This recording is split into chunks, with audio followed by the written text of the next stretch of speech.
And we're live. Hey, bro.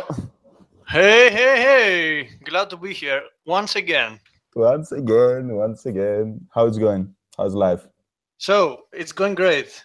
I had uh, since Tuesday, I've been talking to a girl on Tinder, all right?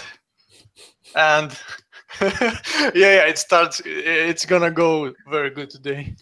Nice. Uh, So, Tinder girl, yeah. yeah, so I was talking with a Tinder girl, all right? And we were talking and stuff like that. And after a while, like I was ready like to ask her out and stuff like that. And she told me that like not yet, and she avoided it. And after a while, I kept on talking to her because she was very enjoyable to talk to. And now what happened yesterday was that um, the conversation got into like a sexual mood in a way, all right? And Mm. yeah, and then she wrote me, okay, could we talk seriously for a moment? And I told her, yeah, okay, go ahead. And like out of the blue, like she told me, I'm a virgin. Shit. Yeah, okay, so she tells me this. I tell her that okay, I think she's 21, something like that, 22 maybe, I think. I'm like, okay, and she's actually very cute. Like you would not expect it. She's not like a very ugly or antisocial girl. All right, she was very smart. She was cute. She could flirt. She was very flirtatious. So she told me this. I'm like, all right. Um, she after that she praised me for uh, taking it lightly and not making a big deal out of it, which I don't think it is, to be honest. Okay, it's about your choices. But I was very curious, so I asked her. So, is there like um, a particular reason that you're a virgin and it hasn't happened yet, or is it just random? And then she went on to tell me that she had listened to all her friends who already had sex, and she like she drew an image in her mind that they just had sex only to say so that they had sex. All right. And her expectations went from like I just want to have sex to I want to have sex with a very special circumstances that it would have some sort of meaning, Yeah. whatever that means. Like that's completely subjective, of course. So, and then I like my natural reaction. So that's why you are hesitant to go out with me, after all. So I guess that's the reason. And then she told me that yes, this is one of the reasons. The other reason is that I am extremely shy, and it's hard for me to get to know new people. So then it completely hit me. Um, the thing that you actually uploaded yesterday on your Instagram with the dog Yeah. about how the way you see things affect how actually they are. Definitely. Yeah. And yeah, and like I completely like it clicked. Like if she thinks that people are strangers and they are not potential friends or lovers or enemies and stuff like that, like if she sees it for what it is now and not for what it could be, then her reaction towards everyone would be this always, like, I cannot do it, you're a stranger, it is not special enough, it is not fulfilling enough, you're not my type, even though I don't even want to know you because I think that you're a stranger, Cool. Yeah. And yeah, so like I was from the beginning approaching her like in a friendly and talkative way with good intentions, being open, getting to know her and stuff like that. And then even though like she superficially connected with me, then she gives me this, and I'm like, okay, so you think that everyone is a stranger and there is no special person for you like to have sex, even though you are like 21, 22, which is for our I guess for our society standards today is like old not to have sex until you're 22. Yeah. Especially if you're a girl, which means you can have sex easier than a guy, of course. So yeah, I'm like, wow. And I was surprised. Like, I didn't know if I wanted to keep on talking to her. Like, maybe this was a red flag, Mm-hmm. Like it symbolized to me like a vast difference in mentalities and in our personal like growth. Yeah. Well, I think we should I would never analyze this perceive whole that. thing step by step. Yeah. What? First of all, I mean, what you say about the whole Tinder trying to flirt on Tinder while she's a virgin. I mean, this is like a contradiction because, Tinder is not like the place where you're gonna meet friends. Of course, you might, meet a really someone that, you will bond in a deeper level and you will be friends, but still, like, Tinder is more for like a casual sex. I mean, if you don't fucked up during the date, you will eventually have sex. So how can someone that doesn't want to have sex is like staying in an app that is directed towards sex? That's something that really intrigues me. Let me tell you on that. Because it's not that she doesn't want to have sex. It's because she has created a myth around it. She wants to have sex, but she wants it to be in a very well-defined situation for her. So like a knight will come and kill the dragon and stuff like that. And because like as she said, like she's very like an introvert, not a shy person. Tinder is ideal for her to meet more people. Yeah. But even though like she does it, she does not become it. She does not become? She does not become it. Even though she does it, she does not become it. And by it, I mean like the type of person who is open enough to have a new sexual experience like with another person. Yeah. So, which is like another thing I want to jump to about how like digital communication is so manipulative in a way, because you can distort what you are and put it on the screen,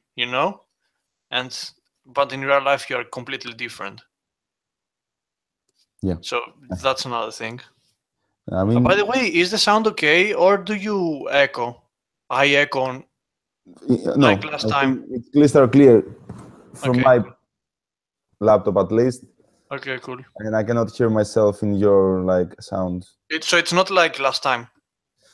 Definitely not. You don't need to mute yourself now. All right, cool, nice.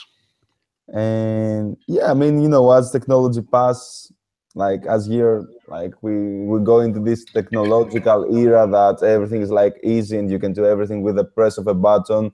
Oh, I want a coffee. It's coffee. Oh, I want to I want to meet a girl. Oh, Tinder. So you just need to swipe right, swipe left. But I'm not really a big fan of that. Of course, I love technology, but I think that some things that worth, like friendship, like love, like sex, like learning new things, these things are not supposed to happen with the press of a button. I mean, it loses the magic. It's different. you seeing a girl in the club or in the street and like going through this whole emotional roller coaster and be like, yeah, I like her, but I'm not sure what I should tell her. Maybe I should wait.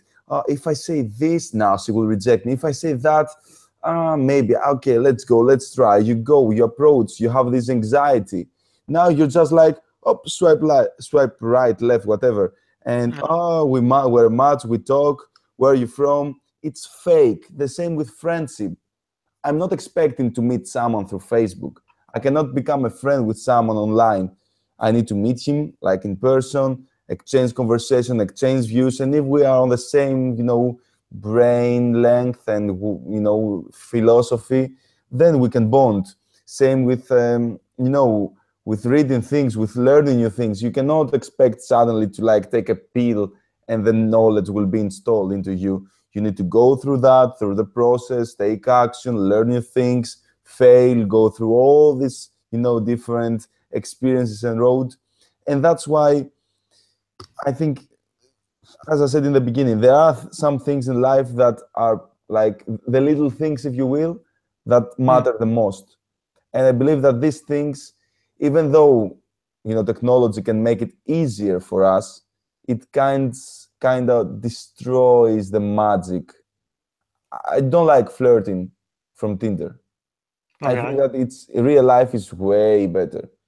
You feel the anxiety, even this, man, the fear. You might get rejected, and you need then to take it personally and learn to go with it and let go of all the insecurities you have. Whereas if you swipe right and you never have a match, you're like, oh, okay, it doesn't matter, it's an app, it's not real life.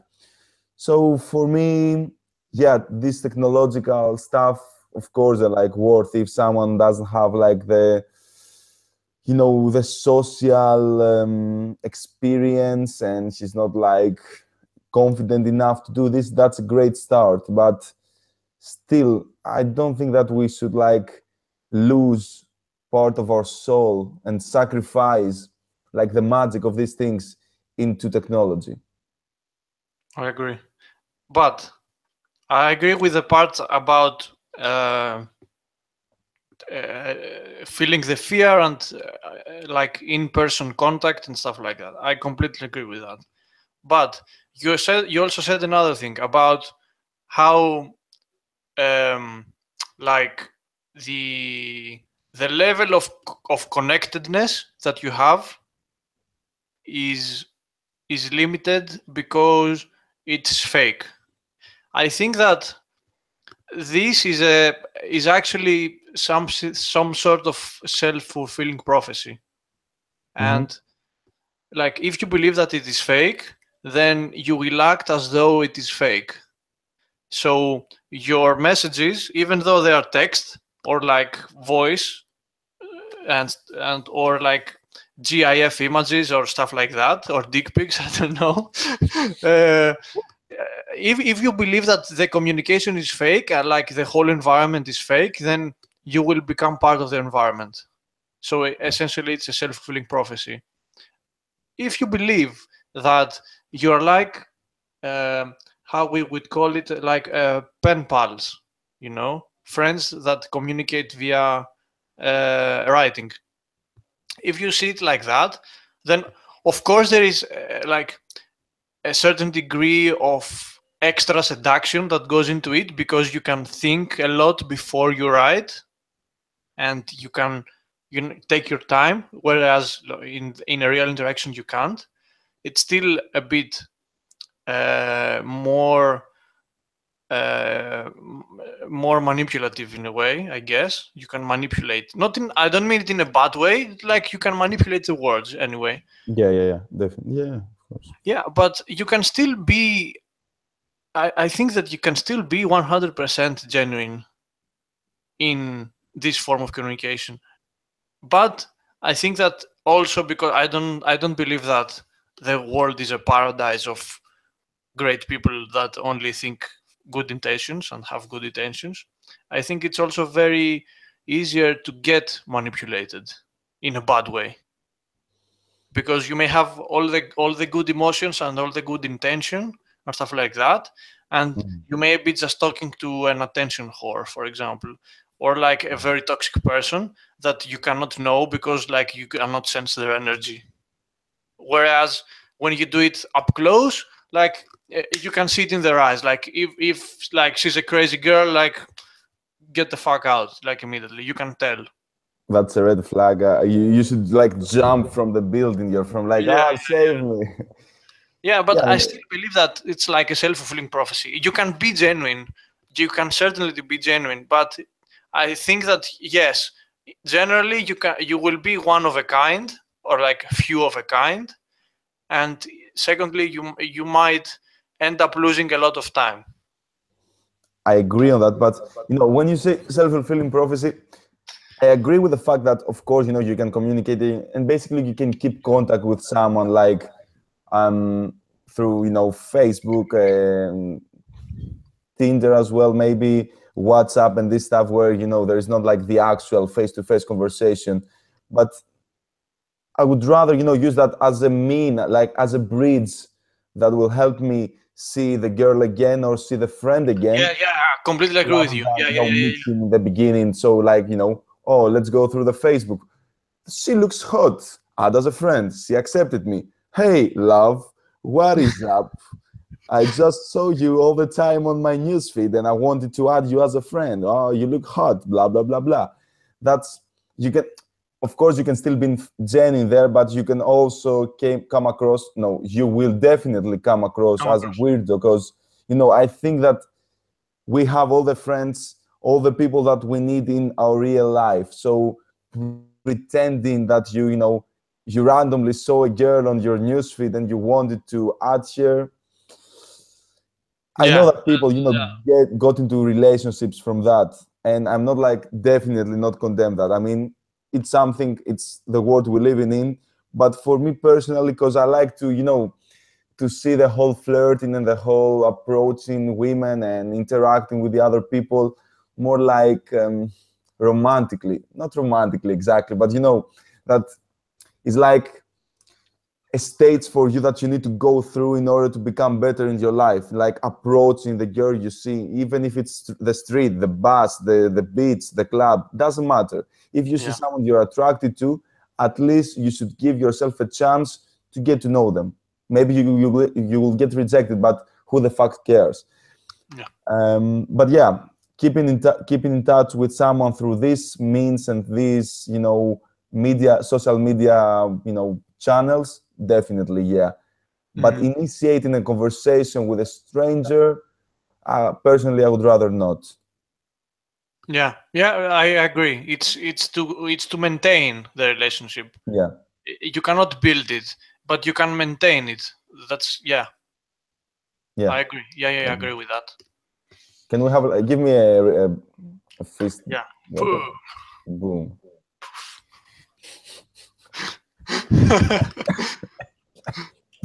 Oh my god. Yeah, dude, that was good. For the people that are listening to the podcast, we just gave each other how do you call this? Fist bump. Fist bump. Bro fist or bro fist, like bro fist, with the cameras. Yeah. So, have you ever had like a longer term girlfriend that you met online? Online, no. No. I'm, as I said before, I'm not like a huge supporter. I of course use Tinder. Maybe it was like random. You rolled the dice and it turned out good. No. Well, never. I've used Tinder, but I won't say that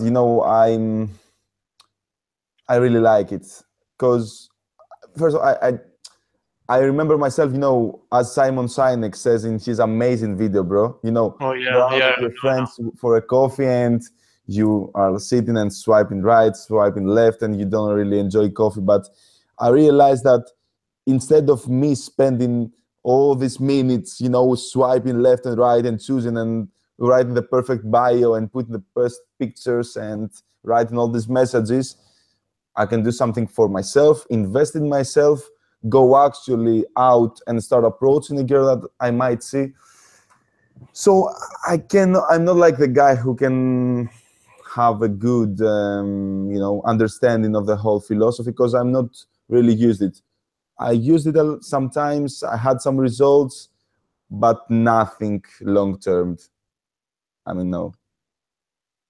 How do you like the how do you like, how do you find, how do you perceive this whole like hookup culture that we are in? Because right, all the numbers and all the metrics, they show us that there is like a huge decline in monogamy, and like everyone's just hooking up. This in combination with the fact that because of women's rights and feminism and stuff like that, women tend to be more career focused than family focused. So like they have a lot more opportunities to hook up instead of having relationships. How do you find, how do you think this culture will work out? How do you like it or not? Well, I'd say that for me, if it's not like what I believe, because of course I said my whole philosophy about sex, love, dating, and stuff like that is that you should experience things, you should experience different things, many things, but till a point that you will realize that, okay, I've had my experiences, now I want to move on into something, because as human beings we crave intimacy as well. We need the human interaction and the bonding. But apart from that, I would say that, yeah, unfortunately or fortunately, only future we'll see in the future. This is how society is structured right now. I won't say I'm against or in favor of people being more career focused, or people being more online dating focused. It is what it is, man. And for me, the thing is just I don't want people to just go with the trend. I would rather see people just experience their dating life as they want to, and fuck the trends. Maybe the trend is go on Tinder. Maybe the trend is go and be the random guy who will approach girls in the stadium, or a guy who will run naked and will ask girls, "Do you like my sausage?" Whatever. It doesn't really matter what that is. Thing is that people should experience things the way they like it, the way they love it.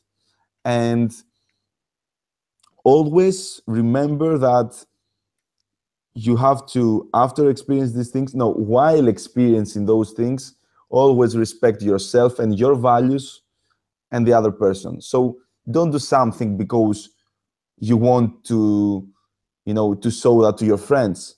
Do something because you want to, it expresses you. It likes give you the opportunity to unleash your inner personality and and core to other people. Don't do things to show to your friends that what, I fuck more chicks than you do. Ha ha ha ha. No, do things and remember to respect your values above all. If your value is family is above all, love is above all, and realness and honesty is above all, then having a girlfriend and then cheating on her in order for you to go for something else, yeah, there is a contradiction which eventually will create a dissonance in your brain. But if you don't have these things that hold you back, do whatever you want, as long as you respect the other person and yourself. I'm not sure I responded to your question, because my mind went to something different. No, you made it a lot more personal than I asked. Yeah. By the way, I can hear my voice. No, I cannot. Okay. No, it's okay. Okay. Because like you said, yeah, that you should follow your own value system. Okay. But let's say that my value system is leaning towards traditionalism and family and stuff like that. Okay. Yeah. And I am I am operating inside a culture where like the main value is like hookup, and for women, like I am a heterosexual, so for women it's like hookup and career, and not enough time for a family and children. Okay, and like we've seen time and time again, like there is no time for both, because then the children, like even if I want to have a career, like, and I have to work like 8, 10, 12 hours a day, and then the same does the woman that I want, then what happens is that the kids grow up in an environment where parents are absent. Okay, which hurts a lot. Like, and in some cases it actually hurts more than having a single parent, or having like a toxic parent and stuff like that. Absenteeism is like very, very bad, because lack of care is the worst thing. And let's say that I am this kind of guy and I operate in this kind of culture. Okay, how easy would it be for me to find like a woman that I would be comfortable engaging in a marriage with, in a long-term relationship? Okay, and how would it turn out, like, if I met this woman, but she's having a hard time following her values? Her values deep down inside could be that of family, and maintaining a good house, a good home, but society tells her that she should have a career, that she should feel empowered, and stuff like that. So this was what I was referring to, like how culture affects so much as individuals, that it turns out that even though we want to live by our values and be true to ourselves and have high integrity, then we still cannot do it, because like every girl that you meet is being constantly told to have a career, forget family until you're like 40, which means that then biologically you are infertile and it's very difficult for you to have a healthy family, a healthy offsprings. So this is what happens. Like, it's biology, it's not even culture after a point. It's the whole social conditioning things that happen. Yeah, and I'm not, by the way, I'm not like a misogynist or anything like that. Let's put it out there. Yeah. If you want to do anything you want to do, just do it.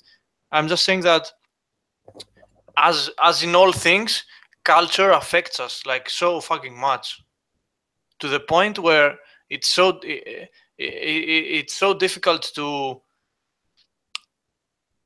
I don't know, even on your interpersonal relationships. Like we talked about before, how digital communication affects your relationship, or the way you have relationships, or the way you maintain relationships. Okay, but also does everything else, so it's like a myriad of other factors that you have to combine to see like how things operate. Yeah. Unfortunately, that's the way society is right now. And I remember when I was 16, I think, I had a conversation with one of my friends who, I think it was, maybe when I was 19. No, I think when I was 19, I had a conversation with a friend of mine who was in a relationship. And he told me that, dude, I really like this girl. She meets my standards. She's hot. We're having great sex. When someone starts by saying all the good things, you're just waiting to hear the but. So she's this, she's that, she's that, but I'm like, okay, what? It's like, but man, she had sex with more partners than I have, and she's a girl, she's 20 years old, and she has like 10, 12 partners. And no, this means she's a whore, so blah, blah, blah. And first of all, just to make clear as well, for me, that's good. That's a good thing. You know, it means that you are healthy, you like sex. Of course, you should protect yourself, okay? I'm not your mom or your dad to tell you you should always wear condom. Okay, do whatever you want to, but you know, you will have the consequences that are with this. But yeah, for me, it's not some, and I was explaining to him that, dude, it's not bad when someone has sex with many partners. Means that, you know, they feel all right with their sexuality. They feel all right with their, you know, inness. They feel all right with being, you know, with another person. Plus, they have experience. Okay, and also when someone has been through like a, you know, some with different partners, then I think it's easier to commit in a relationship than someone who, you know, was just in a long-term relationship with only one person. Because when, you know, you have sex in your life, you're not like that, oh no, I need to have more sex, I need to meet more girls, I need to date more guys and stuff like that. You're like, okay, I've had sex, I had partners, now it's time for me to commit. And you know, I saw that it was really hard for me to change this whole, you know, mindset that he had, because as I later realized, you know, it was some things that were instilled into him from a real age, that from a real young age, that no, you know, you have to meet someone when you're 18 and you should be with him for your whole life. And fuck, if this happens, you know, when you really meet your partner in a young age, that's amazing. But you know, most of the people nowadays, it's, you know, it's a bit harder to happen. So, but yeah, you see that we are so much not manipulated, but you know, affected and um, socially conditioned by our parents, friends, teachers, TV, media, radio, internet. We're bombarded by all these things, and then we're wondering why, you know, we're not having a normal life.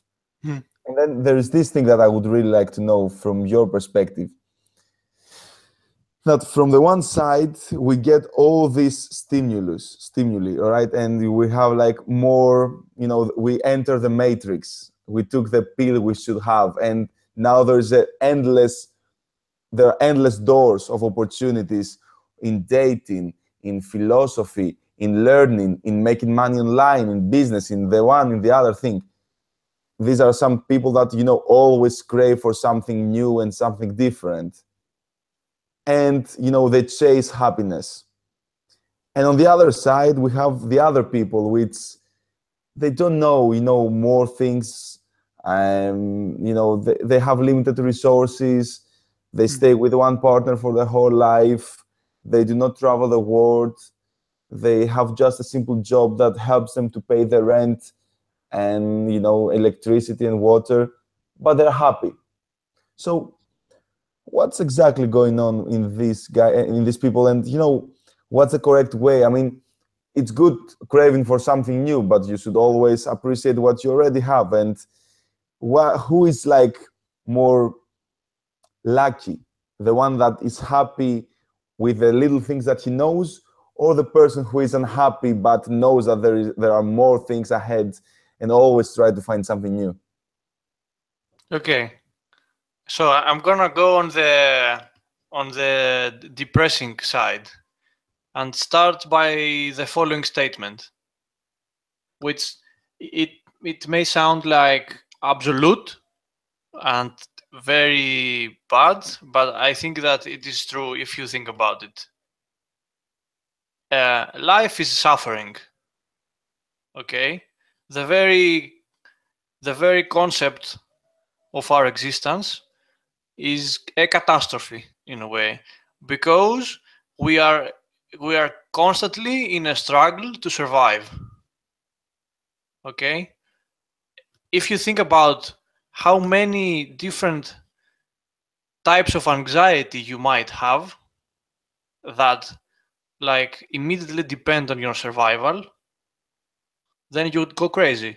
That's why our brain, like our subconscious brain, processes like something petabytes of information per second, while our conscious brain processes only certain megabytes. You know, it's like a huge difference. And That's crazy, man. yeah. I don't remember where I read it. You should look it up. It's like something crazy. The difference is crazy. And we've put all these things in our subconscious mind, but they're still there. Like, if you don't eat, if you don't sleep, if you don't drink water, all right, basic biological needs, if you don't go to the toilet, and I don't know, like, you could bump your head against the wall and die, or remain paralyzed for the rest of your life. Do you know, like, how easy this is to happen? It's not highly possible, but it's very easy to happen. Like, you can just sleep. The probability is like extremely low, all right? But it can just happen, you know, like that. So, and this is like an extreme case. So you have all these things that are like basic biological primary and primal needs that you need to take care of. Okay? And these things run always in your mind. Like my primal mind doesn't recognize the fact that I have a fridge and I can go eat whenever I want. Or, you know, or I have shelter and no animals will kill me while I sleep. You know? And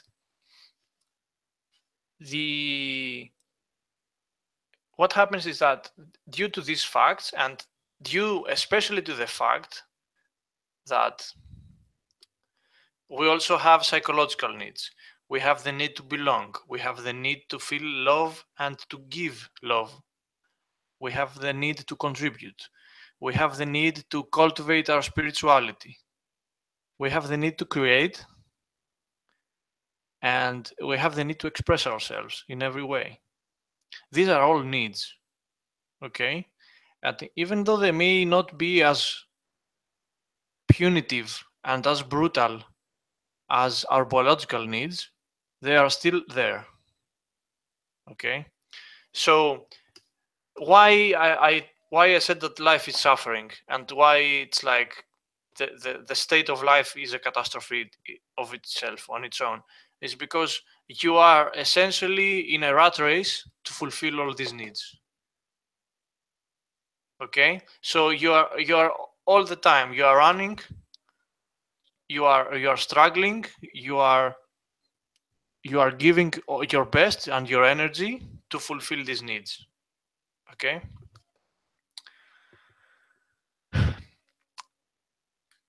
The only difference I've seen between happy and unhappy people, it's not, and I would not, in the past, I would categorize them like you did just now, like the people that essentially, in a way, escaped the Matrix, and those who are inside the Matrix. But it goes even deeper. People who are in the Matrix can be very, very good, very, very self-fulfilled, very, very satisfied with their lives. And it's like knowing the difference that, for example, let's say the age-old distinction between alpha males and beta males, like how we say alpha fucks and beta bucks, you know, like this distinction. Okay, like the lover and the provider, for example. Okay, lover is the alpha male who just fucks and doesn't give a fuck about anything else, and beta is like someone who is very conscious about providing to his family, maybe not even receiving anything in return. Okay. However, if, for example, let's not say identify yourself, but if you are actually a beta male by definition, by biology, by birth, by condition, by anything, okay, for you it would be kind of stupid to try to pretend to be an alpha male and to like climb a totally different hierarchy, a totally different ladder, go on a totally different journey. Because if you own it up, it's like how we say, like, for example, throughout like modern history, the last 50 years, like there's been like the LGBT community and the gay rights movement and stuff like that, okay? But I think that the people I respect the most out of all these people are those that owned it. Like, I am fucking gay, you know? Like, I'm a lesbian. I am a transgender person, you know? And I am this. I will not pretend to be anything different. You know? This is like, you draw so much power from within that then you can do anything. Then you become anything. You can become anything, anyone, and in any situation. So, like, the same goes with the beta male, okay? If you think a person, if we find a person who is like that, then he can be the best beta male if he tries to. Okay, he can be the #1 beta male. The #1 beta male is still better than the number 25 alpha male in that hierarchy. So, what I mean by that is that there may be a lot of people. What? In terms of like owning yourself, right? Yeah, in terms of like owning yourself and being very truthful and very objective with your skills, with your inclinations, with your psychology and your motivations and stuff like that, with your passions and stuff like that. One small parenthesis, sorry. Not that we are fanboys, but you know, a guy that we don't really watch a lot, like Gary Vaynerchuk, said that something similar about self-awareness. That's where you go with this, I think. I think, like, yeah, it's essentially a matter of self-awareness. But let me tell you this. There are a lot of people that work 9 to 5, for example. They may actually, they may love to hate their job. They may anxiously wait for Friday to come, and they may dread Sunday evening, but they are still very fucking fulfilled. It's like their natural state. And for them, for their given conditions, for their DNA and their psychology and the nurturing that they've had throughout life, let's say that they're like 25, 35, 45 years old, it would take an enormous amount of energy to jump from one category to the other category, where what you're talking about. You know, this jump is essentially a hero's journey. Okay, and the only thing that you can, in my opinion, that you consider to make life stop being a suffering is to go through some sort of that journey. Okay, but that doesn't mean that suffering cannot be for someone something good for them, because they don't know. They're living in ignorance most of all. And this is what separates like what you're talking about, those people that are in the matrix with those that are outside the matrix. The only thing that separates them is ignorance. One is aware of the matrix, one is not aware. If you're aware, you eventually go out of it, because the pain of inaction is greater than the pain of action anyway. So eventually you go out of the matrix. But I think that you cannot have an entire population of heroes. This is an unstable system, you know. You cannot have, like, let's say that you want to be an Instagram influencer, all right?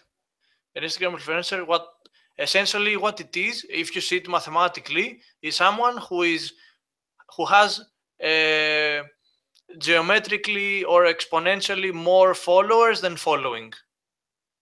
If everyone on Instagram was like you, then you could not be an influencer. You know, think about it. The mathematics don't work out. So yeah, it's like, I don't think that even though you should be like an evangelist of trying to get people to go through the hero's journey to end their life suffering, because that's the only way. You can only end your suffering through progress. And like a great analogy for that is the myth of Sisyphus. And you know, Sisyphus was like, he was punished by Zeus to carry a stone, a heavy boulder, a heavy stone uphill, and every time the stone got uphill, then it rolled back down, and then Sisyphus had to do it all over again. Okay, and this is like the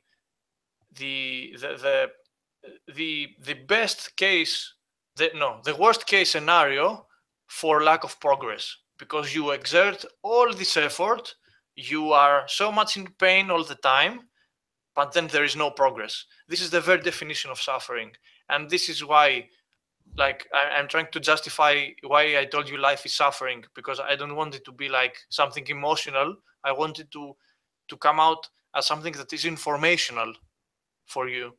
Like, if you don't have progress, then yes, you suffer. But you may have progress inside the matrix or outside the matrix, and that depends on you. Yeah. So yeah, this is what I think about it. And also I think, sorry, yeah, that what makes you believe that you're not part of another matrix? Like, even in the movie The Matrix, I don't know if you've seen the sequels. Yeah. He's still in the Matrix. He's the chosen one for this matrix, but there are like another 6 matrices, I think, something like that. This is like a restart of the matrix, you know. So, and if you remember the movie, like, he escaped the first matrix and then he went on to the second one, which was the Zion City, where the rebels were and they were fighting the machines. They were still inside the matrix, you know. Okay, yeah. So you may look at all these people like in a statistical level, in big numbers and in a superficial way, and you may say, oh, these types of people are inside the matrix. Okay, but inside what matrix are you in? I bet you're in a matrix. I know I'm in a matrix. There is so much things that you don't know about.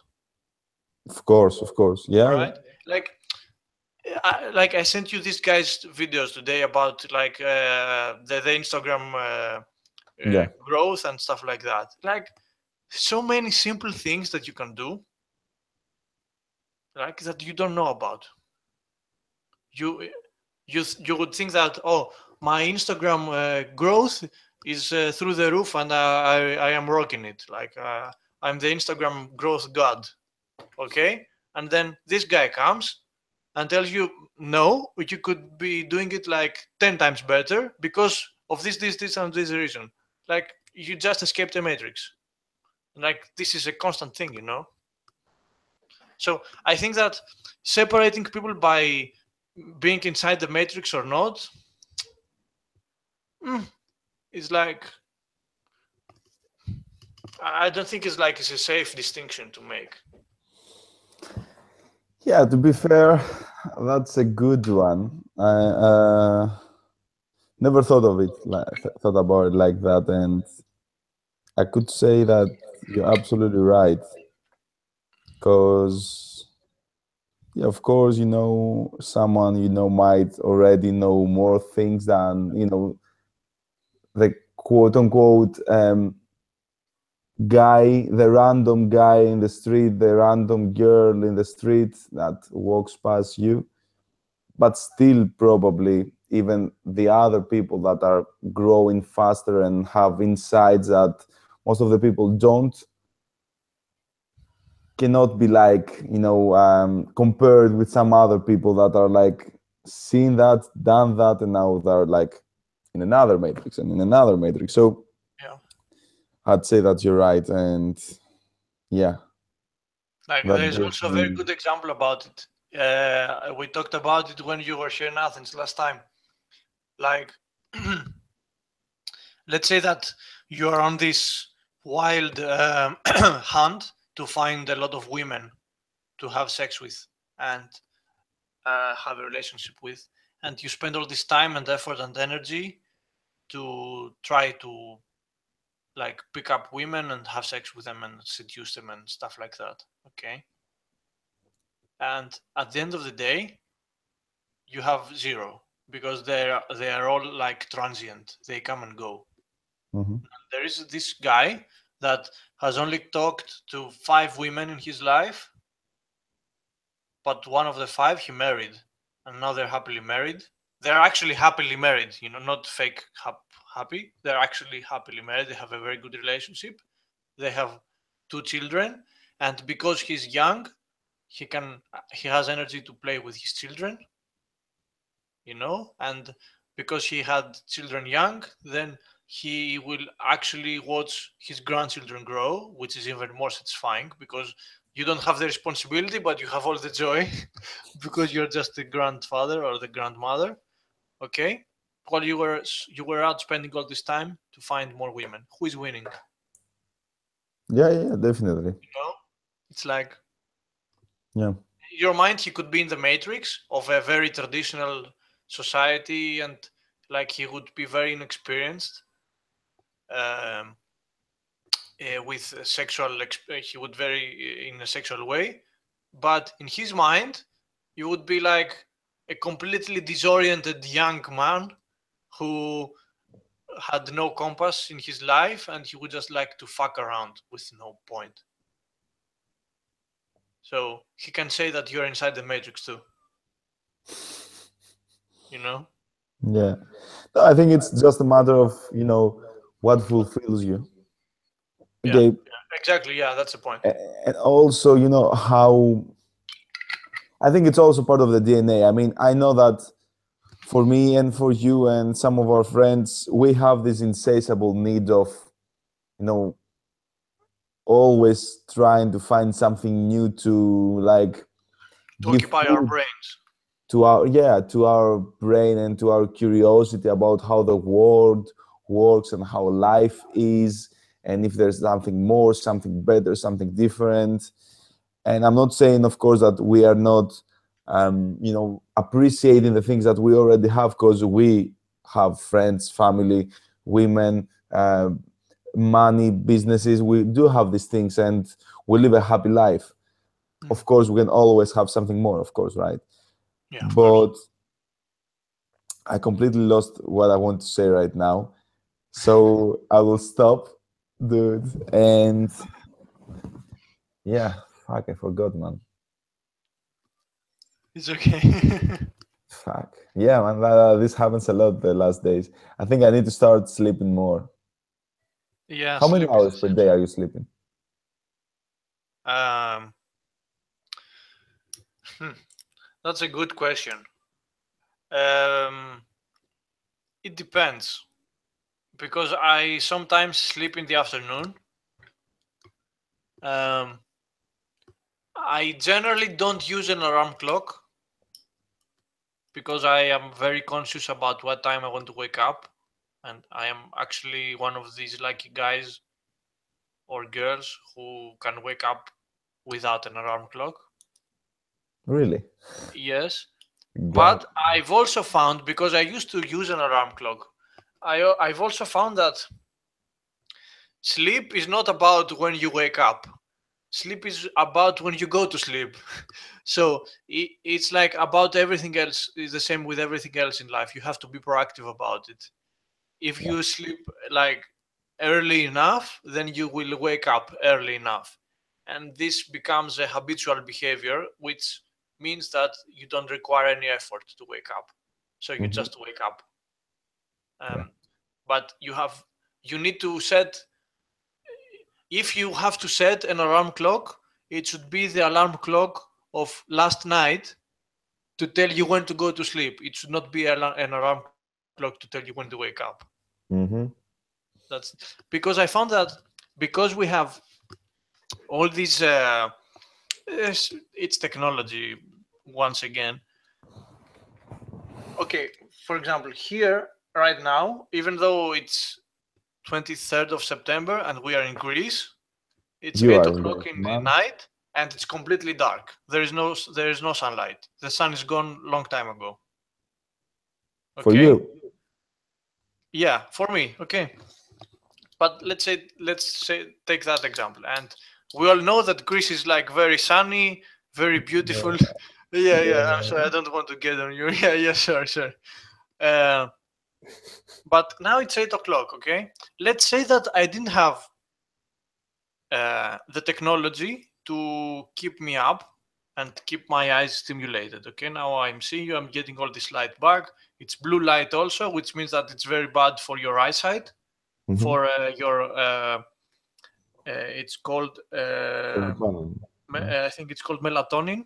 Melatonin, yeah. It's the hormone of sleep, and when you don't have enough of it, then that means you don't sleep, and the absence of light triggers melatonin production, which means that as long as I'm watching a blue screen like I'm doing right now, this means that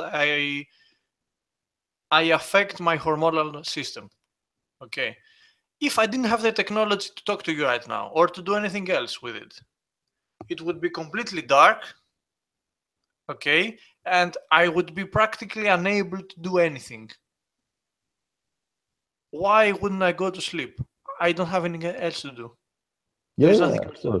You know, it's like, in a way, it is bizarre that we have adapted in that way. I would really like it to not have adapted to that. Like, go to sleep. It's like it's dark. There's nothing to do. You know, there's nothing productive to do. So yeah. Now, to be fair, you know, I think that being able to wake up early, like really, really, really early, fast, like before sunrise, like 6:30 a.m. Yeah. The period of time that I used to do that was like my most productive period ever. And I had like a morning routine, man, that was like amazing. And I'm planning to start doing this again. So I would wake up at 6:30. Yeah. And the first couple of days was difficult, but then, you know, as you said, slightly, you know, you start to get adapt into that. So I was waking up at 6:30. Then I would have my filter coffee. Of course. And I would read half an hour of a book, like self-development book, while I was drinking my coffee. Then from 7 a.m. till 8 a.m., I would do guitar improv in blues music. Nice. So my mind would start like wake up, you know, more neurons would you know, go through my body because I'm using my hands, I'm using my memory, I'm using improvisation. So I'm kind of waking up my brain as well. And then by the time that comes 8 till like 12, I would start doing things. And funny thing is that the moment that you see your clock and it's 12 o'clock, you're like, is it I've done all these things. Yeah, I had done so many things, and that's crazy, bro. It's crazy. And a few hacks that I realized now that I'm finishing a book about life hacks and habits, and I'll give some to the podcast listeners right now, is sleep mask. Dude, like it completely changed the way I sleep. Really? Like you can't even imagine how dramatically different my sleep is. Wow, I need to get one. It's like, you know, you go to Amazon either way and it's like super cheap, like 10 pounds is silk mask, covers all this area. Wow. And basically, but is it comfortable though? Yeah, this one I experiment with different ones. Some were really bad, but I found this one. I can give you a link afterwards. And dude, it's like crazy because In UK, unfortunately, they don't have, they just have curtains. Okay. So wanting it, even if you don't want it or not, it doesn't matter. Sun will be in your house, which means that at like 6, 7, you will have sun. And Okay. even if you don't wake up, this like interrupts with your sleep cycle. Yeah. And the moment, and I was remember that I was waking up at 6:30 from the sun, and I was like, oh yeah, okay, I'll sleep a little bit more. My alarm clock is not still rung, and I would be like that. Then I would wake up at 7:30, and I Oh, usually put my alarm at around 9. So still, I was waking up for little periods of time, and I couldn't have like a proper sleep. And I remember the day I bought like my first mask, and I slept with it. I wake up straight from my alarm, and I didn't want to stay in bed. I just want to jump out of my bed and start doing things. Like it changes your sleep so much. Second yeah. hack would be because of the blue light. Most of the phone, my phone at least, the Galaxy, has a blue light filter. Yeah, mine too. So that's one thing that I have it all the time open. Or if you don't have this filter, there are different apps on Play Store that you can go and download and basically protect your eyes, because these things are important. And the third thing is what you said, man. Try to sleep as early as possible. Yeah. But dude, it's like waking up early is like crazy. But like there are two types of people. It's the early birds and the And the night night owls. owls, yeah. Yeah. I don't know how much its categories takes as like person that goes, but I think that night owls are like they exist. It's like there are a lot of people that are night owls. Yeah, I don't know if you've done any research on that or anything. I've seen some videos on YouTube, and like really recently, like less than a week before. I think it's from BuzzFeed or something, and basically Okay. they took like a couple of people that are night owls, quote unquote, and they put them into start waking up, like become like early birds, whatever this is called. Early birds, early Early birds. birds, yeah. And they said that first days were like really difficult, but after the week they were like, oh my god, I can't believe I missed these things. Like, yeah, you can be Also, so, the night owls became early birds and they enjoyed it even more. yeah, yeah, Wow. yeah. And I now don't know. there's I another think in a thing. way this makes sense. Like if you think about it biologically and evolutionarily, like And in how terms can of you be a time, night owl? Like you have nothing to do in the night. There is no fucking light. yeah, but still, I mean, you can do things like write, develop things and ideas and shoot things, but still, like you're missing most of the day, because if you fall asleep at 3 a.m., you will wake up at 11, maybe 12, Yeah. and if you have a 9 to 5, like a 12 to 8 job, then Yeah. you're like True. missing the best part of the day. Yeah. I could never have a job like that. Really. Huh? I could never have a job like that that interrupted Like, my sleep. mm. It would be like the biggest no. And I found another one which I really want to try, which Mm-hmm. is the thing that Da Vinci did, and it's Which is called, fuck, what's the name? Like, there's like 3 sleep cycles throughout the day. So you're sleeping 7 hours, okay. but not straight 7 hours. So Ah, you okay. will go. I think it's 12:30 till 4:30. Okay. 4 hours. 4 hours in the 12:30 in the night until 4:30 a.m. Then it's like you do a 1 hour nap at around 3, and then 2 hours nap at 8, I think. And I need to search it, but if you write like this rhythmic sleep cycle, or the sleep cycle that Da Vinci used, you will find the exact times, and people say that this works as well, and I want to try it. I've seen different sleep patterns. I've read about them. I've never tried anything different than sleeping early and taking a power nap in the afternoon. I've never tried it, but I've read that usually what happens, you can get a lot more things done because you have more time, because you sleep. Sometimes you sleep less on this cycle. You may sleep 8 half-hour sessions. So that means that you sleep 4 hours throughout the day, and it's not even continuous, which means that you have a lot of time. But like there are side effects to that, and one of the greatest side effects is that your immune system gets fucked up. All right. You get sick a lot more easily. Or another thing is that you cannot follow certain sleep cycles if you work out, because then you put your body under a lot of stress. So yeah, it may be good for some people or some situations, but I don't know. In general, I've read mixed opinions about it. Yeah. No, definitely. I mean, it's DNA. Now, another thing that I just remember now that you said power nap, have you ever tried the espresso nap?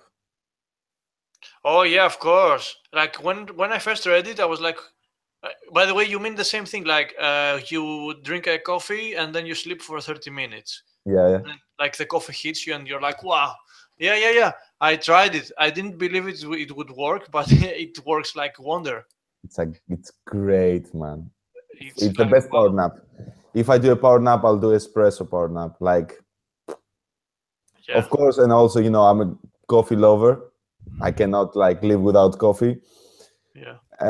Even though this time I don't think that really affects me, the caffeine. I need a lot of dose on my body, but still, if you combine both the caffeine and both with basically the whole sleeping and relaxing, and then wake up, you're like, shit, man, let's fucking do it. Yeah, it's very good. It's very good. Yeah. I don't like to do it a lot, by the way, though, because usually when I power nap, it's in the afternoon, and then I don't want to drink coffee after 4 or 5 p.m. because then I have problems sleeping at night. How much coffee you drink per day? Now, I haven't drunk coffee since 3 weeks. What? Yeah. I go through cycles. Sorry, man. This cannot work anymore. Shut the fucking thing down. No, I cannot do podcast with a guy who's not drinking coffee. I mean, are you serious? Yeah. So yeah. No, I go through cycles. There are periods for weeks at a time that I don't drink any coffee, but then it comes back to me, and then I drink coffee. And why is that? I think it has to do a lot with my stress levels. Okay. If I feel more stressed with coffee. No. What I'm saying is that if I feel I have a lot of stress, then for some reason I want to drink coffee. I don't know why. I think that I get the energy to deal with my stress in a way. Even though it creates more stress, it's like a cycle. But I think, because right now I'm not in a lot of stress. I feel very cool, calm, and collected in a way. Lightheaded, yeah. Yeah. So I don't drink coffee. I don't think I need it. I wake up very easily, and I go to work out in the gym and stuff like that very easily. I don't have any problem, and I can work 12-hour days, no problem whatsoever. But if I have stress, which I'll probably have in the future and in the near future, then I drink coffee. Yeah, I definitely drink coffee. The most energy draining thing for me is to be under stress. Like my body doesn't handle stress very well. I can get very frustrated and stressful very easily if like the conditions are not met for me, and like something is not right. If something is not right in my mind, it can literally consume me, and I can get filled with stress, and I cannot cope with it at all. Like I lose motivation when I'm under stress. I mess up any good habit that I may have, like eating habit, working out habit, reading habit, working habit, and stuff like that. It's like my body telling me stop everything else and deal with the fucking stress, dude. It's like Yeah. that. Yeah. I don't react to stress at all very well. But yeah, from time to time, that's part of the process, right? Yeah, I've read about so many people because I was like very curious about it. Like successful businessmen and like people in general, not on talking about money, but talking about impact and how much they have provided for society and for their communities and stuff like that. People that are generally very active and they are high contributors. And like in the past like 4 months, I've read a lot of different cases about people that like they go like 2 weeks vacation every 3 months. And when I tell you 2 weeks vacation, I mean like they're fucking offline. Literally offline. You know, like they don't check emails, they don't do anything. No work. Like 3 months work and then 2 months vacation. And then they plan this ahead of time, with strategic detail. Like I'm gonna go there, I'm gonna do that. These dates, like 14 days, I'm gonna do this, I'm gonna take my family with me or not. And like they're like very religious about it. And like they've even had cases where like they were telling themselves like, oh, I don't want to go on holiday right now because like I feel I'm in a momentum, I feel like I'm on a high productive mode and stuff like that. But like they've been through it so much that they recognize in themselves that if they don't go on a vacation, then it will hit them, Yeah.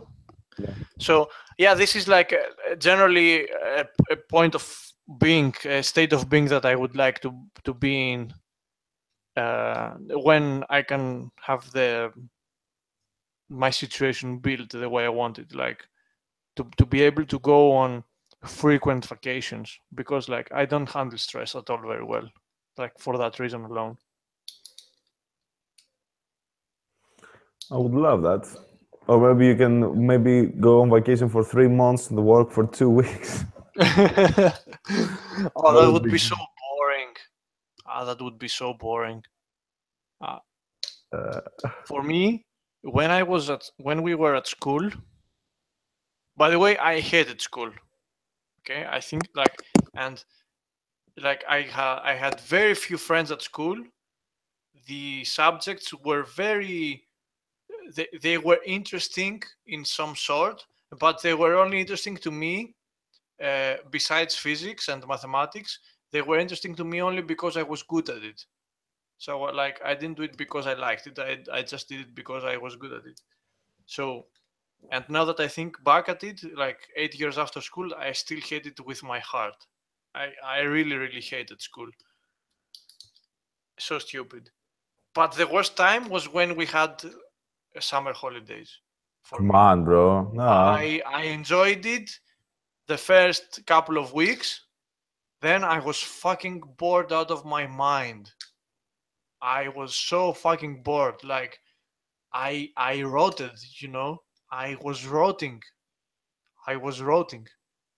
Really, I cannot do a lot of a lot of holidays at the same time, consecutive. Okay, I can take your holidays. I have no problem with that. Anyway, I think we should wrap it up because we're like almost 1 hour and a half. Okay. What's the one thing from today that you would consider like the key for someone to take? I'd say that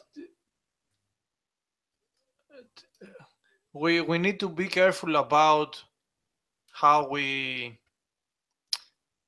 categorize and how we judge people and situations, because it's like it's difficult to come to a conclusion without looking at the thing like spherically, and we can really go in a very bad mode of us versus them, like because we think we see all the things that separate us instead of looking at the things and the diversity that provides variety. Mm-hmm. And variety provides us with interest, because variety is interesting. We like to see a lot of things, we like to hear different points of view, we like to see different colors and to smell different smells. So yeah, I would say that we need to be careful not to categorize too much, but instead look how and appreciate how different we are in a good way. Me gusta, hermano. Oh, los Sí, pollos sí, sí. hermanos. Yo soy griego, habla español. Okay, so from my part, I'd say that as long as we're real with ourselves, with our feelings, and with our values, we can do whatever we want to. And especially in the dating and love area, a quote that I read somewhere that really hurt me was not hurt me, like really made an impact into me was That's yeah. that's me, yeah. Fall in love or die trying, but you should do that when you're ready. Don't do that because you crave it or you don't have it, you miss it. Do it when you're ready and find a person that that will accept you for who you are and what you are. But before that, give yourself the permission to be foolish, to do whatever it wants, and don't worry about the other people that will judge you, because they will judge you, but they judge you not because you do something wrong, but because of the social conditioning. And conversations that matter, episode 2 comes to the end. 998 more to go. People in the future are laughing right now. It's okay. Let's not talk about the people in the future again. If we did that in the first one. We're gonna give the epilogue. The epilogue. Like, say goodbye and stuff like that. I think that the epilogue should be until next time. Peace.